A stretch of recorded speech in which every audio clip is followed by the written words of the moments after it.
Hello and welcome to my video. So आज चाहिँ हामी आलु प्याटी बनाऊँ। यसलाई चाहिँ आलु पफ भन्दा पनि हुन्छ। सो आलु पफ किन भन्दाखेरि यसको भित्रको स्टफ भनेको चाहिँ आलुको हुन्छ। सो त्यसको लागि चाहिँ हामीले सफ्ट डो बनाउनु पर्छ। डोमा चाहिँ मैले नुन अनि अजवाइन त्यसपछि चाहिँ तेल हालेर सफ्ट डो बनाएँ। अनि त्यो डोलाई चाहिँ 20 to 30 मिनट चाहिँ रेस्ट दिनुपर्छ। जबसम्म डो रेस्ट हुँदैछ हामीले आलुको स्टफ बनाउँदै गर्छौँ।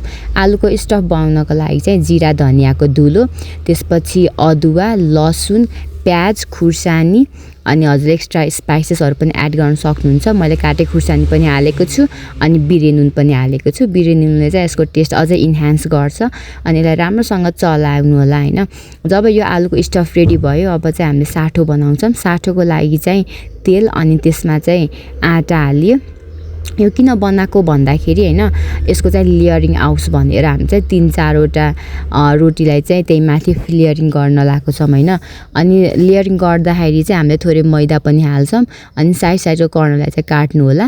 अनि त्यसपछि चाहिँ मैले चाहिँ स्क्वायर फर्ममा यसलाई लिएको छु। अनि स्क्वायर फर्ममा लिएपछि चाहिँ यसको भित्र चाहिँ अब अघि बनाएको आलुको स्टफ हाल्नुपर्छ। हामीले अघि बनाएको आलुको स्टफ हालेपछि चाहिँ यसलाई हल्का हातले प्रेस गर्ने।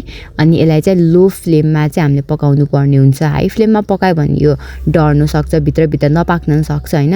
अनि त्यसपछि चाहिँ हाम्रो आलु प्याटी इज रेडी। यो चाहिँ एकदम मिठो हुन्छ। हजुरहरूले पनि ट्राई गर्नु होला।